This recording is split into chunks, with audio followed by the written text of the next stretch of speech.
पिछले लेक्चर में हमने डिस्कस किया था single phase fully controlled half wave converter having R load यानी कि रजिस्टिव लोड। आज के लेक्चर में हम लोग डिस्कस करेंगे single phase fully controlled half wave converter with RL load यानी कि जो लोड है वो उसमें रेजिस्टेंस भी है और इंडक्टेंस भी है। तो आरएल लोड के लिए आज हम लोग single phase fully controlled half wave converter को डिस्कस करेंगे। हाफ वेव कन्वर्टर करने का मतलब है कि half wave rectifier. The circuit diagram for single phase fully controlled half wave converter with RL load is shown in figure. यानी कि single phase fully controlled half wave converter जिसमें कि RL load connected है उसको इस figure में circuit diagram में दिखाया गया है।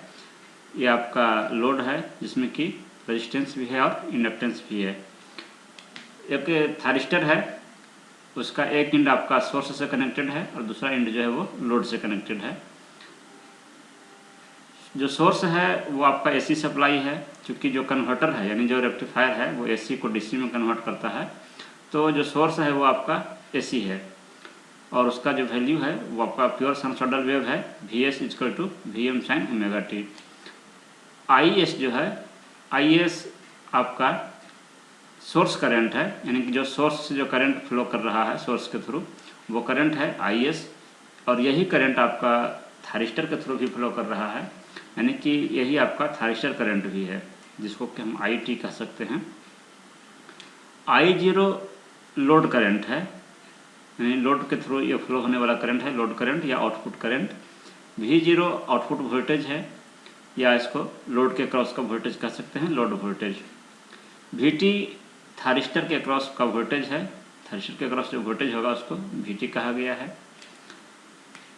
तो वही हमने यहाँ पे लिखा है in the circuit shown the thyristor is connected with AC supply and RL load. यानी कि जो सर्किट दिखाया गया है उसमें थारिस्टर जो है वो आपका एसी सप्लाई से कनेक्टेड है और आरएल लोड से कनेक्टेड है, और V0 आपका लोड के क्रॉस का आउटपुट वोल्टेज है।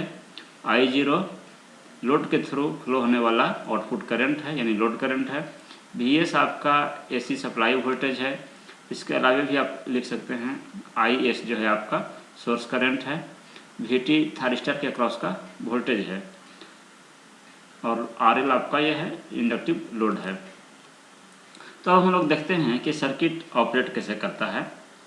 तो जो आपका इनपुट है जो एसी सप्लाई है, तो इनपुट का एसी सप्लाई जो है उसका वेव फॉर्म हम लोग जानते हैं वो प्योर साइनसॉइडल वेव है।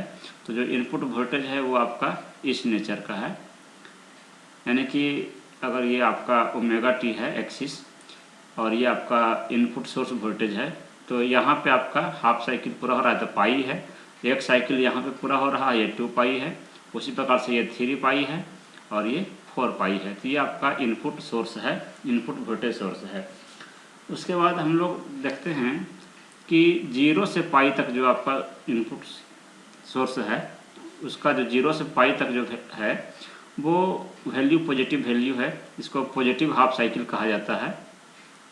तो जब इनपुट सोर्स का जो वोल्टेज है वो आपका पॉजिटिव हाफ साइकिल जब होगा यानी कि पॉजिटिव होगा, उस केस में आपका जो सोर्स का ये वाला टर्मिनल है वो पॉजिटिव होगा और ये नेगेटिव होगा, और उस केस में जो थारिस्टर है उसका एनोड जो है आपका पॉजिटिव से कनेक्टेड है।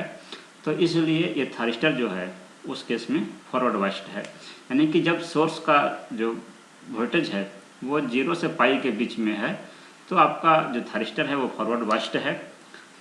और मान लेते हैं कि किसी पर्टिकुलर एंगल अल्फ़ा, किसी पर्टिकुलर एंगल अल्फ़ा पे जिसको कि फायरिंग एंगल कहा जाता है, तो किसी पर्टिकुलर एंगल पे इस थारिस्टर को टर्न ऑन किया गया, यानी कि इसको ट्रिगर किया गया किसी पर्टिकुलर एंगल अल्फ़ा पे, यानी कि कह सकते हैं कि 0 से अल्फ़ा तक ये थारिस्टर आपका फॉरवर्ड वाइस्ड तो था लेकिन टर्न ऑन नहीं था, ट्रिगर नहीं था। तो जब तक इसको ट्रिगर नहीं किया जाएगा तब तक इसके थ्रू करंट फ्लो नहीं होगा।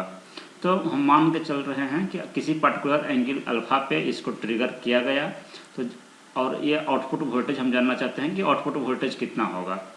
तो ट्रिगर होने के पहले कोई भी करंट इसमें फ्लो नहीं कर रहा है, यानी 0 से अल्फा तक कोई भी करंट इस सर्किट में फ्लो नहीं कर रहा है, तो आपको आउटपुट वोल्टेज भी 0 आएगा, क्योंकि करंट फ्लो नहीं कर रहा है इसमें, तो आउटपुट वोल्टेज भी 0 है। भले ही आपका सोर्स वोल्टेज 0 से अल्फा के बीच में है, लेकिन आपका आउटपुट में कोई भी वोल्टेज नहीं मिलेगा।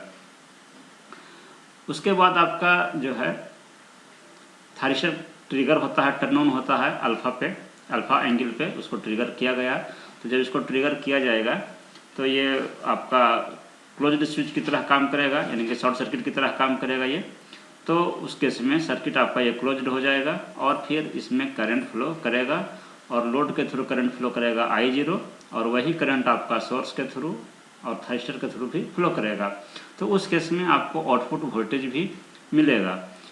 तो आउटपुट वोल्टेज कितना होगा, जब जैसे ही ये आपका शॉर्ट सर्किट होगा, यानी कि जब ये ट्रिगर होगा तो आपका क्लोज्ड स्विच की तरह काम करेगा। तो लोड के अक्रॉस जो वोल्टेज है वही वोल्टेज आपका सोर्स के अक्रॉस भी वोल्टेज है, क्योंकि दोनों पैरेलली कनेक्टेड है। तो इसलिए जो आउटपुट वोल्टेज है वो आपका सोर्स वोल्टेज के बराबर होगा। और जो आपका थायरिस्टर है वो पाई एंगल तक ये टर्न ऑन है, अल्फा से पाई तक ये फॉरवर्ड बाइस्ड है, तो आपका ये टर्न ऑन है। तो आउटपुट वोल्टेज जो है आपका सोर्स वोल्टेज के बराबर है। तो जो सोर्स वोल्टेज है वही वाला वेवफॉर्म आपको यहाँ भी आउटपुट में भी मिलेगा, वही वाला वेवफॉर्म मिलेगा। तो 0 से पाई तक आउटपुट करंट कैसा रहेगा, उसका वेवफॉर्म क्या होगा, वो अब हम लोग देखते हैं कि 0 से पाई तक आउटपुट करंट जो है वो क्या है।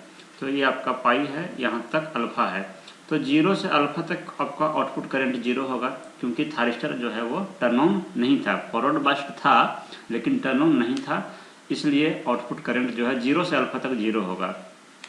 उसके बाद जो है करंट ग्रेजुअली इंक्रीज करेगा, धीरे धीरे वो इंक्रीज करेगा, और इंक्रीज करते करते ये आपका धीरे धीरे ये इंक्रीज करता रहेगा और पाई तक ये इसका समथिंग वैल्यू फ्लो करता रहेगा। ऐसा नहीं है कि यहाँ पे वोल्टेज आपका 0 हो गया है पाई पे तो आपका करंट यहाँ पे 0 नहीं होगा।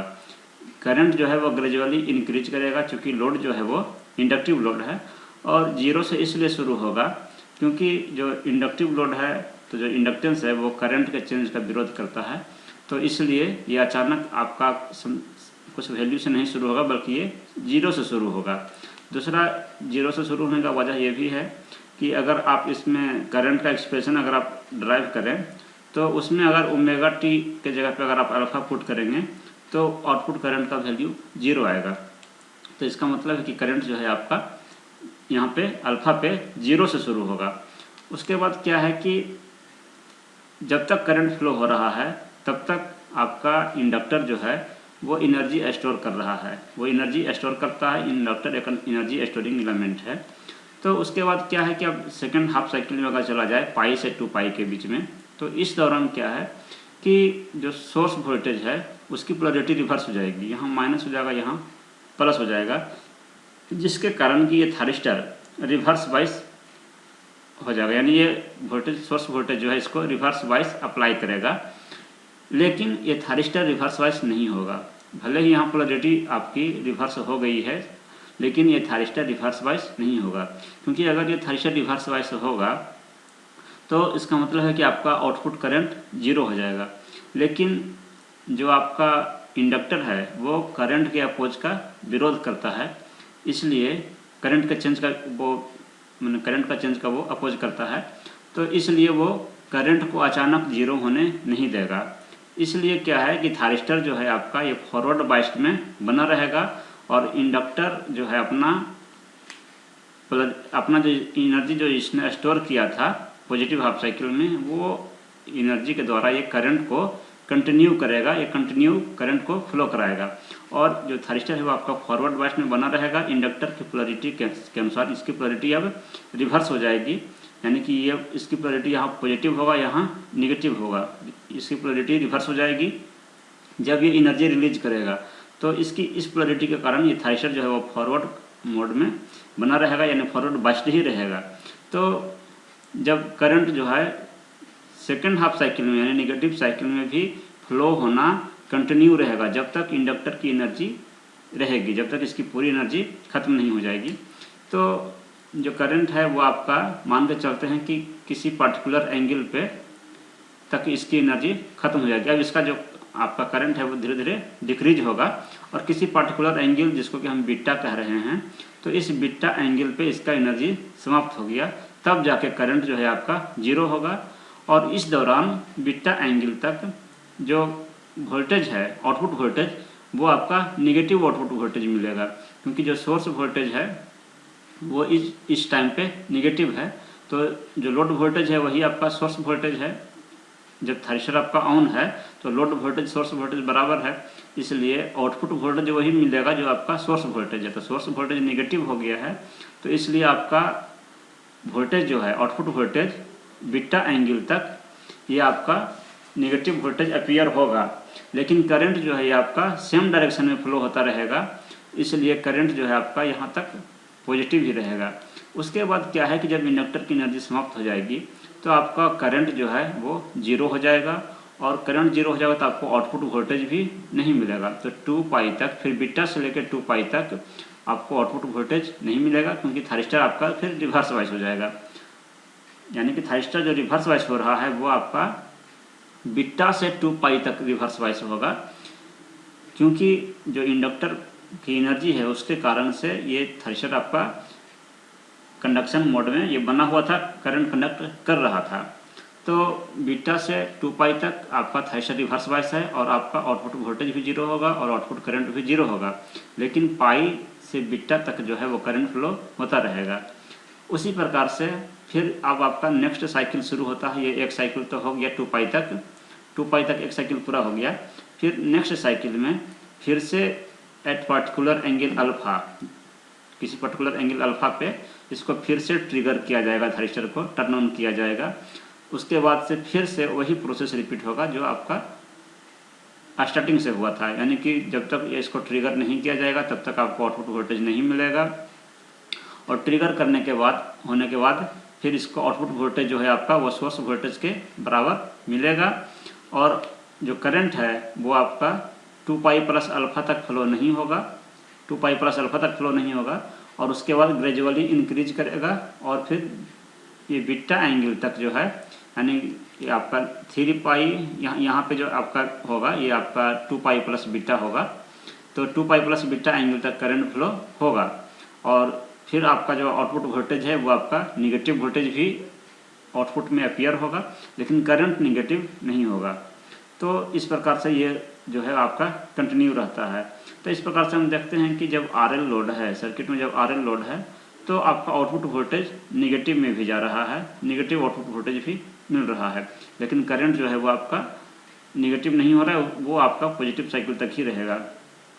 लेकिन पाई एंगल के बाद भी करंट फ्लो हो रहा है। जब आरएल लोड है तो पाई एंगल के बाद, यानी कि पाई रेडियन के बाद भी ये आपका थाइरिस्टर कंडक्ट कर रहा है, बीटा एंगल तक कंडक्ट कर रहा है, जो कि पाई से ज़्यादा है। तो इसी ऑपरेशन को अब हम लोग यहाँ लैंग्वेज में हमने एक्सप्लेन किया है यहाँ पे, तो उसी को एक बार हम फिर से एक्सप्लेन कर रहे हैं ऑपरेशन को। ड्यूरिंग फर्स्ट हाफ साइकिल, यानी पॉजिटिव हाफ साइकिल में, the thyristor is forward biased, thyristor forward biased है। Let the thyristor is turn on at angle alpha, और हमने माना कि थाइरिस्टर को किसी पार्टिकुलर एंगल अल्फा पे टर्न ऑन किया गया, ट्रिगर किया गया। Before turning on the thyristor the output voltage across the load will be zero, यानी थाइरिस्टर को ट्रिगर करने के पहले, टर्न ऑन करने के पहले, यानी कि जीरो से अल्फा तक जो है वो आपका आउटपुट वोल्टेज जीरो होगा, लोड के अक्रॉस का वोल्टेज जीरो होगा, क्योंकि करंट फ्लो नहीं हो रहा है। When thyristor is turn on, यानी जब थाइरिस्टर को टर्न ऑन किया जाएगा, output voltage is equal to source voltage, क्योंकि जो लोड है और जो सोर्स है दोनों पैरेलली कनेक्टेड है, इसलिए जो लोड वोल्टेज है वही आपका सोर्स वोल्टेज होगा। The load current flows through load starting from zero, जो लोड करंट है वो आपका फ्लो करना शुरू करेगा, लेकिन वो जीरो से स्टार्ट होगा, एंड इंक्रीजेज ग्रेजुअली, और ग्रेजुअली वो इंक्रीज करेगा। During this inductor stores energy, और इस दौरान जब इंडक्टर के थ्रू जब करंट फ्लो करेगा तो इंडक्टर एनर्जी स्टोर करता है।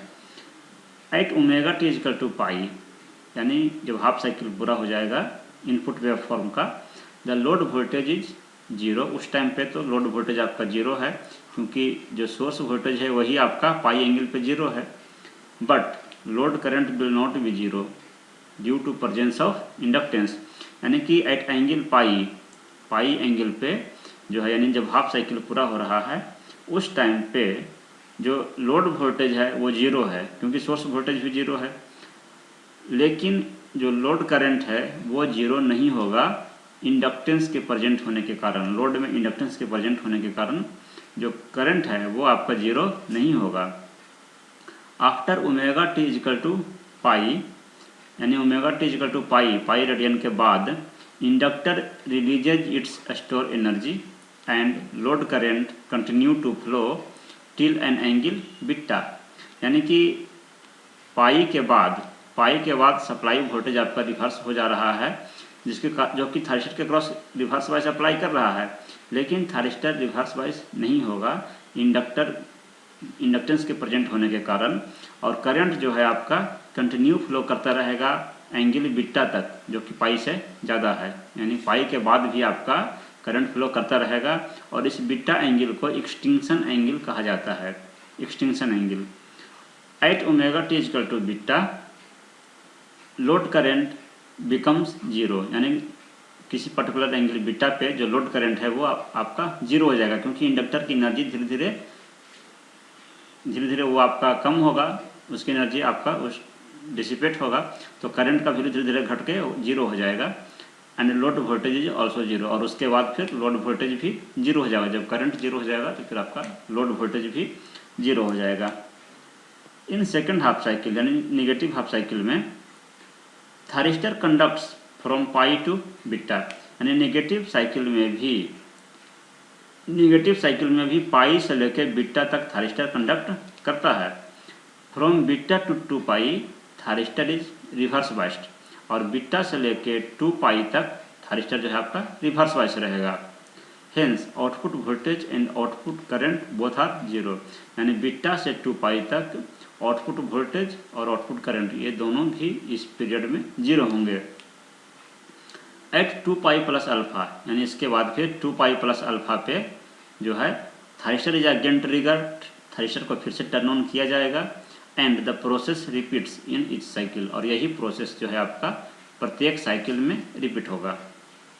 तो ये थारिस्टर का जो है आपका हाफ वेव कन्वर्टर जिसमें कि आरएल लोड है तो उसका ऑपरेशन था। अब हम लोग इसका वेव फॉर्म देखते हैं कि वेव फॉर्म इसमें कैसा है। तो जो आपका सोर्स वोल्टेज है, जो इनपुट वोल्टेज है, तो वो तो प्योर साइनसॉइडल है, तो उसको हमने प्योर साइनसॉइडल वोल्टेज इसमें दिखाया है। जिस समय ये हाफ साइकिल पूरा हो रहा है उस समय आपका जो एंगल है वो पाई है, और जिस समय आपका एक साइकिल पूरा हो रहा है वो 2 पाई है। उसी प्रकार से जो ये 4 पाई तक आपका ये 2 साइकिल को हमने इसमें दिखाया है। और ये अल्फ़ा वो एंगल है जहाँ पर कि थारिस्टर को टर्न ऑन किया गया है। इसके पहले तक यानी 0 से अल्फ़ा तक थारिस्टर जो है आपका टर्न ऑन नहीं था, तो अल्फ़ा एंगल पे इसको टर्न ऑन किया गया है। तो जब तक इसको टर्न ऑन नहीं किया जाएगा तो आपको आउटपुट वोल्टेज नहीं मिलेगा, क्योंकि करंट फ्लो नहीं करेगा। इस दौरान आपका करंट भी जीरो है, लेकिन जो आपका थारिस्टर के क्रॉस वोल्टेज है वो अपीयर होगा। जो सोर्स वोल्टेज है 0 से अल्फ़ा तक जो सोर्स वोल्टेज है, इतना वोल्टेज जो है वो आपका थारिस्टर के क्रॉस अपीयर होगा फॉरवर्ड डायरेक्शन में। पॉजिटिव वोल्टेज उतना अपीयर होगा, तो वही वोल्टेज आपका यहाँ पे थारिस्टर के क्रॉस वोल्टेज में दिखाया गया है कि 0 से अल्फ़ा तक थारिस्टर के क्रॉस वोल्टेज है। उसके बाद अल्फ़ा से पाई तक जो है आपका, अल्फ़ा से पाई तक ये आपका थारिस्टर चूँकि फॉरवर्ड बाइस था और टर्न ऑन भी है, तो आउटपुट वोल्टेज आपको मिलेगा, और जो कि सोर्स वोल्टेज के बराबर ही होगा, यानी जैसा सोर्स वोल्टेज है वैसा ही आपका ये आउटपुट वोल्टेज भी है। और इस दौरान जो है करंट, आउटपुट करंट जो है वो धीरे धीरे ग्रेजुअली इंक्रीज होता है। लेकिन पाई एंगल पे जो आपका आउटपुट वोल्टेज है वो तो जीरो हो गया है, लेकिन करंट उस टाइम पे जीरो नहीं होता है। और चूँकि जो लोड है वो आपका इंडक्टिव लोड है, तो इंडक्टिव लोड होने के कारण अब चूँकि पाई के बाद आपका थारिस्टर रिवर्स वाइस उसके अक्रॉस रिवर्स वाइस अप्लाई हो रहा है, लेकिन वो रिवर्स वाइस होगा नहीं, क्योंकि जो लोड में इंडक्टेंस प्रेजेंट है तो वो करंट के चेंज होने का अचानक से ये जीरो नहीं हो सकता है, चेंज होने का ये विरोध करेगा, इसलिए ये ग्रेजुअली जीरो होगा। और उसको मेंटेन रखने के लिए, थारिस्टर को कंडक्शन में मेंटेन रखने के लिए जो इंडक्टर ने जो एनर्जी स्टोर किया है इस दौरान जो अल्फा से पाई तक, उसको वो रिलीज करेगा और उसकी एनर्जी धीरे धीरे कम होगी और बीटा एंगल तक जो है वो करंट धीरे धीरे घट के जीरो होगा। और इस दौरान आपको आउटपुट वोल्टेज जो है वो आपका निगेटिव में मिलेगा, क्योंकि जो सोर्स वोल्टेज है वो आपका यहाँ तक नेगेटिव हो चुका था। ये नेगेटिव वोल्टेज जो है आपका लोड के अक्रॉस भी अपीयर होगा, लेकिन करंट जो है उसी डायरेक्शन में अल्फा से बीटा तक फ्लो होता रहेगा। चूँकि बीटा तक जो है आपका इंडक्टर की एनर्जी जो है आपका समाप्त हो चुकी है, तो इसके बाद आपका जो सोर्स वोल्टेज है उसके कारण थारिस्टर रिवर्स बाइस हो जाएगा और कोई भी करंट फ्लो नहीं करेगा, और इस बीटा से 2 पाई तक आपका आउटपुट वोल्टेज भी जीरो है और आउटपुट करंट भी जीरो है। जब तक थारिस्टर कंडक्ट कर रहा था अल्फा से बीटा अल्फा से बीटा तक थारिस्टर कंडक्ट कर रहा था, तो अल्फा से बीटा तक चूँकि ये टर्न ऑन था, ये आपका कंडक्ट कर रहा था, इसलिए इसके क्रॉस का वोल्टेज जो है वो जीरो होगा, थारिस्टर वोल्टेज जीरो होगा अल्फा से बीटा तक। उसके बाद आपका बीटा से 2 पाई तक थारिस्टर जो है आपका चूँकि रिवर्स बाइस हो गया, इसलिए इसके क्रॉस रिवर्स वोल्टेज जो कि आपका सोर्स वोल्टेज, जितना सोर्स वोल्टेज है ये वाला इतना, तो ये वोल्टेज आपका थारिस्टर के क्रॉस अपीयर होगा। यानी यही वाला जो वेव फॉर्म है, यही वेव फॉर्म आपको थारिस्टर के क्रॉस भी अपीयर होगा। तो इसके बाद फिर आपका यहाँ पे एक साइकिल 2 पाई तक पूरा हो जाता है, फिर नेक्स्ट साइकिल शुरू होगा। नेक्स्ट साइकिल में फिर से थारिस्टर को 2 पाई के बाद फिर से अल्फा एंगल के बाद जो है यानी 2 पाई प्लस अल्फा पे थारिस्टर को ट्रिगर किया जाएगा। जब तक ट्रिगर नहीं किया जाएगा तब तक यानी 2 पाई से 2 पाई प्लस अल्फा तक आपका आउटपुट वोल्टेज भी जीरो और आउटपुट करंट भी जीरो, और इसके क्रॉस जो थारिस्टर वोल्टेज है वो आपको फॉरवर्ड वोल्टेज अपीयर होगा। उसके बाद जब थारिस्टर को ट्रिगर किया जाएगा तो 2 पाई प्लस अल्फा के बाद से फिर थारिस्टर कंडक्ट करेगा, और कंडक्ट जब करेगा तो इसके क्रॉस का वोल्टेज आपका जीरो हो जाएगा, करंट जो है वो ग्रेजुअली इंक्रीज करेगा और आउटपुट वोल्टेज जो है वो आपका सोर्स वोल्टेज के बराबर होगा। और इंडक्टेंस के प्रेजेंट होने के कारण ये जो है 3 पाई पे करंट जीरो नहीं होगा, बल्कि ये कंटिन्यू रहेगा 2 पाई प्लस अल्फा तक, क्योंकि इंडक्टर ने जो एनर्जी स्टोर किया है उसके कारण से ये करंट कंटिन्यू रहेगा। और लेकिन सोर्स वोल्टेज जो है वो निगेटिव हो चुका है, तो आपका ये जो आउटपुट वोल्टेज है वो भी आपका निगेटिव होगा। तो इस प्रकार से प्रत्येक साइकिल में, हर साइकिल में यही प्रोसेस आपका रिपीट होता है। तो अगर देखा जाए कि थारिस्टर के क्रॉस मैक्सिमम वोल्टेज कितना है रिवर्स में, यानी कि थारिस्टर के क्रॉस मैक्सिमम जो वोल्टेज रिवर्स बाइस में अप्लाई हो रहा है उसको पीक इन्वर्स वोल्टेज कहा जाता है। तो मैक्सिमम वोल्टेज जो है आपका, ये जो आपका इनपुट वोल्टेज है उसका जो मैक्सिमम वैल्यू है वही आपका रिवर्स बाइस में आपका सेकंड हाफ साइकिल में अपीयर हो रहा है, यानी कि पीक इन्वर्स वोल्टेज जो है आपका Vm ही है। थारिस्टर कंडक्ट कितने देर के लिए कर रहा है, तो अल्फा से बीटा तक कंडक्ट कर रहा है, तो ये आपका ड्यूरेशन हो गया बीटा माइनस अल्फा, यहाँ से यहाँ तक आपका बीटा माइनस अल्फा इतना देर के लिए थारिस्टर कंडक्ट कर रहा है। और तो अब हम लोग इसका देखते हैं, डेरिवेशन देखते हैं कि आपका जो एवरेज आउटपुट वोल्टेज है, जो आउटपुट वोल्टेज है उसका एवरेज वैल्यू कितना है। तो उसको अब हम लोग डिराइव करते हैं, उसको एग्जाम्स में भी ये डेरिवेशन पूछा जा सकता है। तो जो आपका वेव फॉर्म था आउटपुट वोल्टेज का, वो 0 से अल्फा तक तो कुछ जीरो था ये, उसके बाद अल्फा से बीटा तक आपका ये Vm sin ओमेगा t ये वाला वेव फॉर्म था, ये बीटा तक है। उसके बाद बीटा से फिर 2 पाई तक आपका आउटपुट वोल्टेज जीरो था। तो एक साइकिल आपका इतना पूरा हो रहा है। तो एक साइकिल के दौरान इसका एवरेज वैल्यू निकालना है। तो एवरेज वैल्यू निकालने के लिए जो है वो एक साइकिल से भाग लगाएंगे, यानी 1/2 पाई से भाग लगेगा, और इंटीग्रेशन करेंगे एक साइकिल के लिए। तो 0 से लेकर 2 पाई तक इसको इंटीग्रेशन करेंगे, लेकिन 0 से अल्फा तक वैल्यू 0 है और बीटा से 2 पाई तक वैल्यू 0 है, तो कोई फ़ायदा नहीं, इस पर इंटीग्रेशन करने से 0 ही आएगा। तो अब इंटीग्रेशन जो है वो सिर्फ अल्फा से बीटा तक किया गया, और अल्फा से बीटा तक जो आपका ये वेव फॉर्म है वो आपका साइनसॉइडल वेव फॉर्म है, यानी कि आपका जो इनपुट वोल्टेज था वही वाला है, इसलिए Vm sin ओमेगा टी को ओमेगा टी के रिस्पेक्ट में अल्फा से बीटा तक इसको इंटीग्रेट किया गया और एक टाइम पीरियड से डिवाइड करेंगे तो आपको एवरेज आउटपुट वोल्टेज मिलेगा। तो इसको आप इंटीग्रेट करेंगे, Vm कांस्टेंट है, इसको आप बाहर कर लिए, साइन ओमेगा टी का इंटीग्रेशन हो गया आपको माइनस कॉस ओमेगा टी, और जो लिमिट है वो आपका अल्फा से बीटा तक रहेगा। और एक बार अपर लिमिट पुट करेंगे तो माइनस कॉस बीटा हो जाएगा, फिर माइनस माइनस मिलकर प्लस हो जाएगा, और जब लोअर लिमिट पुट करेंगे तो आपका कॉस अल्फा हो जाएगा। तो इस प्रकार से आपका जो एवरेज आउटपुट वोल्टेज है उसका ये एक्सप्रेशन निकला कि average output voltage is equal to Vm/2π into cos alpha minus cos beta. बहुत ही इंपॉर्टेंट है ये रिजल्ट। तो एवरेज आउटपुट वोल्टेज जब लोड जो है वो आपका RL लोड हो तो उसके लिए ये वाला एक्सप्रेशन है, याद रखिएगा। इसमें आपका फिर एवरेज आपका आउटपुट करंट का एक्सप्रेशन डायरेक्टली हम इसको डिवाइड करके नहीं निकाल सकते हैं, क्योंकि जो आपका करंट का जो वेव फॉर्म है वो आपका आउटपुट वोल्टेज वाला वेव फॉर्म नहीं है, इसका वेव फॉर्म जो है वो डिफरेंट है, इसलिए इसका जो एक्सप्रेशन है वो अलग तरीके से निकाला जाता है और कॉम्प्लेक्स होता है, इसलिए उसको हम ड्राइव नहीं कर रहे हैं। तो अब हम लोग देखते हैं कि RMS आउटपुट वोल्टेज निकालना है तो कैसे निकालेंगे। तो RMS के लिए जैसा कि हमने पिछले लेक्चर में बताया था कि पहले जो वोल्टेज है जिसका RMS वैल्यू निकालना है उसको पहले स्क्वायर किया जाएगा। तो Vm sin ओमेगा टी यही आपका आउटपुट वोल्टेज था, तो इसको स्क्वायर किया गया, फिर इसका मीन लिया गया RMS, पहले स्क्वायर किया जाए फिर मीन मीन्स इसका एवरेज।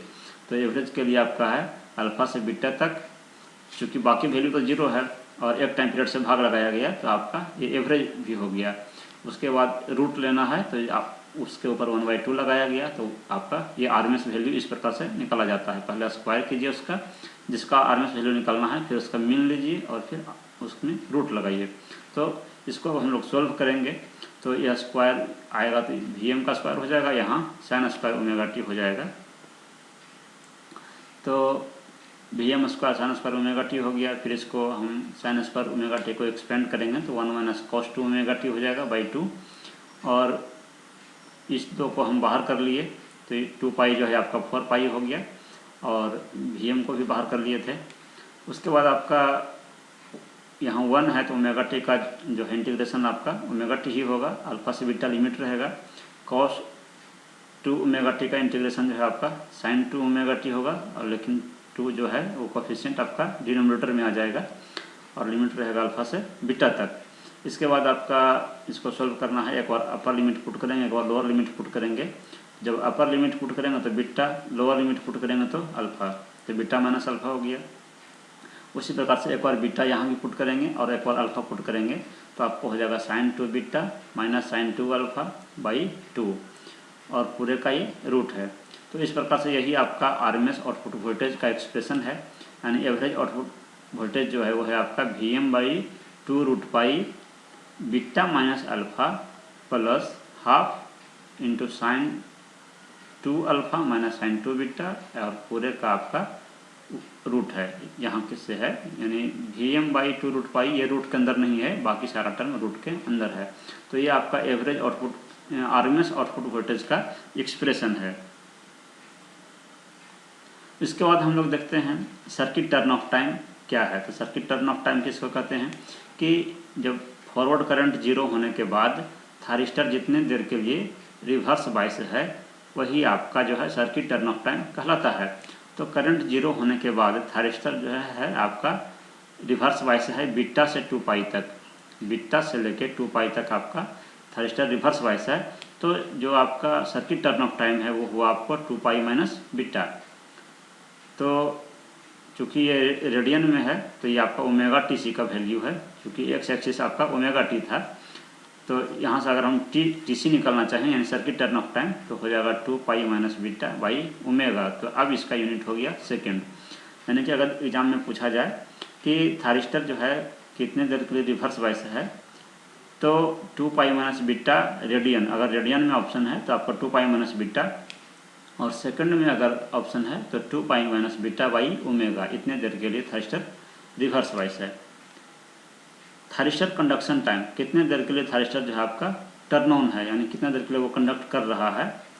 तो जैसा कि हमने देखा था कि अल्फ़ा से शुरू हुआ था कंडक्ट होना और ये बीटा तक कंडक्ट कर रहा था, यानी कि कितने देर के लिए कंडक्ट किया, तो बीटा माइनस अल्फ़ा, यानी इतने रेडियन के लिए, बीटा माइनस अल्फ़ा रेडियन के लिए थायरिस्टर जो आपका टर्न ऑन था, यानी thyristor conducts for beta minus alpha radian. तो चूँकि ये रेडियन जो आपका ओमेगा टी का वैल्यू है और इतना देर के लिए ऑन है, तो इसको ओमेगा टी ऑन कहा गया कि ओमेगा टी ऑन का वैल्यू है ये, यानी कि इतने देर के लिए थायरिस्टर जो है आपका कंडक्ट कर रहा था। तो यहाँ से टी ऑन जब निकालेंगे तो हो जाएगा beta minus alpha by omega, तो ये आपका सेकंड हो जाएगा, ये आपका रेडियन में रहेगा। यानी कि अगर थायरिस्टर का कंडक्शन टाइम पूछा जाए तो बीटा माइनस अल्फ़ा रेडियन होगा, या अगर सेकंड में पूछा जाए तो beta minus alpha by omega second. उसके बाद है आपका कि पीक इनवर्स वोल्टेज कितना होगा थायरिस्टर का। तो थायरिस्टर जो है कितने देर के लिए आपका रिवर्स बाइस्ड था, कितने देर के लिए नहीं बल्कि उसके थायरिस्टर के cross maximum reverse biased voltage कितना था। तो वो आपका जो मैक्सिमम वोल्टेज है रिवर्स साइनसोइडल जो आपका रिवर्स बाइस्ड वोल्टेज था वो आपका Vm है। तो मैक्सिमम रिवर्स बाइस्ड वोल्टेज जो है वो आपका Vm ही हो सकता है इसमें। तो इसका पीक इनवर्स वोल्टेज जो है आपका Vm हो गया। तो इस लेक्चर में हमने डिस्कस किया single phase fully controlled half wave rectifier with RL load, यानी RL लोड है। तो हमने हाफ वेव कन्वर्टर को डिस्कस किया। अगले लेक्चर में हम लोग डिस्कस करेंगे कि single phase fully controlled half wave converter को ही डिस्कस करेंगे, लेकिन जो लोड होगा उसमें RL लोड के साथ एक फ्री व्हीलिंग डायोड भी कनेक्टेड होगा। तो नेक्स्ट लेक्चर में हम लोग डिस्कस करेंगे single phase fully controlled half wave converter या rectifier with having RL load with free wheeling diode. Thank you.